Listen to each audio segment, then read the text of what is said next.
Okay. Okay. अब देखो एक बहुत जबरदस्त चीज बताते हैं।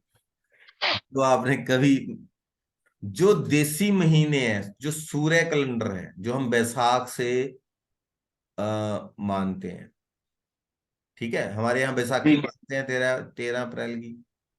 हाँ। आपके यहाँ सूर्य के जो कैलेंडर शुरू होता है, तो कोई ये पर्व पूरे हिंदुस्तान में अलग अलग नाम से मनाया जाता है। हमारे यहाँ बैसाखी होती है, आपके यहाँ क्या होता है? नवरात्रि, चैत्र नवरात्रि। नहीं, वो तो चैत में आ गया, बैसाख में क्या होता है? बैसाख में क्या होता है अब ये तो मुझे नहीं ये आप अपने बुजुर्गों से चेक कीजिएगा, ये आपका होमवर्क है, और अगली क्लास में आप बताइएगा। पता। बैसाख थोड़ा हमको बता सकते हैं आप कौन सा मंथ होता यही अप्रैल, अब 13 अप्रैल को बैसाख का शुरू नहीं होता यार। है? बैसाखी नहीं मनाते हम, जब पोंगल मनाते हैं लोग, साउथ इंडिया में हम लोग बैसाखी मनाते हैं। ठीक है, ये ठीक है। पर्व पूरे हिंदुस्तान में मनाया जाता है। हाँ तो वो बैसाखी ही यहाँ भी मनाई जाती ठीक है, तो है। हम्म। खाना नंबर 1 किससे संबंधित है? बैसाख के महीने से। नोट करना। जी। जो प्लेनेट खाना नंबर 1 में बैठा होगा, उसका असर वर्षफल में तब होगा जब बैसाख का महीना आएगा। ठीक है। समझ आ रही है बात? राइट। हाँ। हम किसकी बात कर रहे हैं? हम एडवांस एस्ट्रोलॉजी की बात कर रहे हैं। We are talking about timing of event. Right. दूसरा, खाने में कोई ग्रह होगा, वो असर करेगा जेठ के महीने में। तीसरे में अगर कोई ग्रह बैठा है, अगर ये बात हो रही है नेटिव की, हाँ हाँ। ठीक है, ठीक है। ठीक। तीसरे में अगर कोई बैठा है तो हाड़ के महीने में करेगा, चौथे में सावन के, पांचवें में भादों के, छठे में अस्सू के महीने में, कत्तक के महीने में, सातवां महीने में कत्तक के महीने में, मगर के महीने में, आठवें में जो ग्रह बैठा हुआ है, पौ के महीने में जो नौवें में ग्रह बैठा है, माघ, माघ के महीने में आती है ना मकर संक्रांति, हाँ। माघ जो 10वें में बैठा हुआ है, ठीक है, फागन जो 11वें में बैठा है, चैत्र जो 12वें महीने में 12वें खाने में ग्रह बैठा हुआ है, उसका इफेक्ट कब आएगा? कोई भी इवेंट अगर वो करवाएगा अपने संबंधित, तो चैत के महीने में करवाएगा। ठीक है। समझ रहे हो कितनी इंपॉर्टेंट चीज है? हाँ बिल्कुल। इसको अप्लाई करके you can tell about timing of event, कि इस महीने में इवेंट होगा।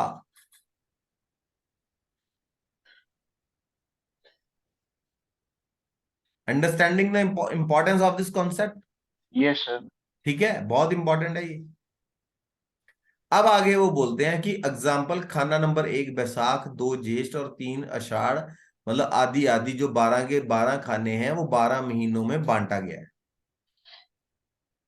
जन्म कुंडली क्या है? सूर्य, सूर्य का जो परागमन है, ट्रांजिट है अलग अलग राशि से, वही एक साल को इंडिकेट करता है ना। हाँ। आप देखो, जैसे ही सूर्य, अभी पो का महीना स्टार्ट होगा, अब सूर्य किसमें है? कौन सी राशि में है सूर्य? वृश्चिक। अभी जैसे ही वो धनु में जाएगा, पो का महीना आ जाएगा। पूष। पुष्य। आप पोष बोलते हो, हम पो बोलते हैं। थोड़ा बहुत ही फर्क है, वो भी लैंग्वेज की वजह से। आप पोष बोल देते हो, हम पो बोलते हैं। आप मगर का महीना हम माघ बोल देते हैं। थोड़ा ऐसे, थोड़ा थोड़ा डिफरेंस हम्म। है ना। हम माघ पंजाबी में बोल देते हैं। जी। आप फाल्गुन बोलते हो, हम फग्गन बोल देते हैं। जी। आप चैत्र बोलते हो, हम चेत बोल देते हैं। जी। ठीक है, आप ज्येष्ठ का महीना बोलते हैं, हम जेठ का महीना बोल देते हैं। बेसिक चीजें वही हैं एक्चुअली। हम हिंदुस्तान में बोलते हैं ना कि it is a diverse country, it is United through diversity. Diversity तो थी नहीं, हम तो एक ही थे। अंग्रेजों ने डाइवर्स कर दिया। Right right right. जो 12 महीने यूपी में बोलते हैं वही पंजाब में बोलते हैं। थोड़ा थोड़ा लैंग्वेज के एक्सेंट के हिसाब से फर्क है। बस। ये अंग्रेज बड़े गलत आए थे। ठीक है चलो। इस तरह जन्म कुंडली के जिन घरों में जो कोई भी ग्रह बैठा हो, वह कभी भी उन घरों में जो कोई भी ग्रह बैठा हो, जब भी उन घरों में कोई भी ग्रह वर्ष फल के अनुसार आएगा तो अपना प्रभाव खाना नंबर के निश्चित किए हुए महीने में दिखाएगा। समझे? समझाता हूं। अब मान लो खाना नंबर 8 के अंदर कोई ग्रह है, कोई भी ग्रह है। ठीक है। Sir, how many slides are left for today? ये इंपॉर्टेंट है, इसको ध्यान से सुन लो। ठीक है। हेलो। Okay sir. चीज को समझ वो कर लेते हैं। चीज को समझने की कोशिश करो, ये भूल जाओगे, कॉन्सेप्ट समझने की कोशिश करो। कोई जी। ग्रह 8th हाउस के अंदर बैठा है आपके नेटिव चार्ट के अंदर। हम्म। वो हमेशा 8th हाउस में तो रहेगा नहीं। हाँ बिल्कुल। वर्षफल में कभी वो कहीं चला जाएगा, अगले वर्षफल में कहीं और चला जाएगा, अगले वर्षफल में कहीं और चला जाएगा। जी। ठीक है। तो मान लो किसी वर्षफल के अंदर खाना, उसी खाने में 8th खाने के अंदर कोई और ग्रह आ गया। ठीक है। हम्म। अब उसका हम्म। अच्छा या बुरा जो भी इफेक्ट होगा वो कौन से महीने में आएगा? उसी महीने में आएगा जिसके मगर के महीने में। आठवां घर मकर राशि। मतलब एट्थ एट्थ महीना है ना मगर।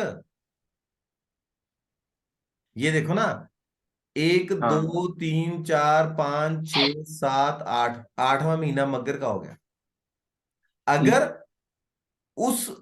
उस वहां पे ऑलरेडी नेटिव चार्ट के अंदर भी कोई ग्रह था, तब अगर कोई और ग्रह भी आएगा वो मकर के महीने में ही इफेक्ट करेगा, चाहे वो कहीं भी बैठा हो चार्ट में। वर्षफल की बात कर रहा हूं मैं अभी। ठीक है।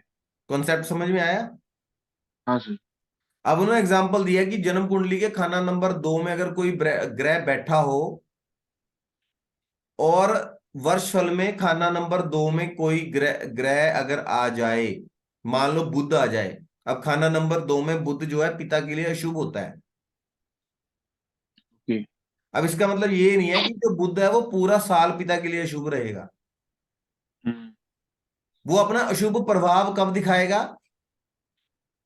जब वो वर्ष फल में उसी जगह पे आएगा। जेठ के महीने में। जेठ के महीने। अब मान लो एग्जाम्पल और थोड़ा लेबोरेट कर देता हूं। हम्म। सेकंड नंबर के हाउस में शुक्र बैठा है, हम्म। लेकिन वो है आपके नेटिव चार्ट में बैठा है। अब मान लो आपके किसी भी साल का हमने वर्षफल निकाला, उस वर्षफल में बुध आके बैठ गया सेकंड हाउस में, शुक्र कहीं और चला गया। Don't worry about it. अब बुध सेकंड हाउस में पिता के लिए अच्छा नहीं होता, हम्म। लेकिन वो पिता के ऊपर बुरा इफेक्ट कब दिखाएगा? मतलब बृहस्पति के ऊपर वो इफेक्ट करता है। तो हम्म। बृहस्पति की जो जानदार रिश्तेदार है, बृहस्पति संबंधित चीजें होंगी, पिता को भी बृहस्पति बोल दिया गया ना। जी। तो वो उसके ऊपर कब इफेक्ट करेगा? जेठ के महीने में जेठ के इफेक्ट महीने। करेगा, प्रोवाइडेड कि सेकंड हाउस ऑलरेडी ऑक्युपाइड हो नेटिव कुंडली में। जी।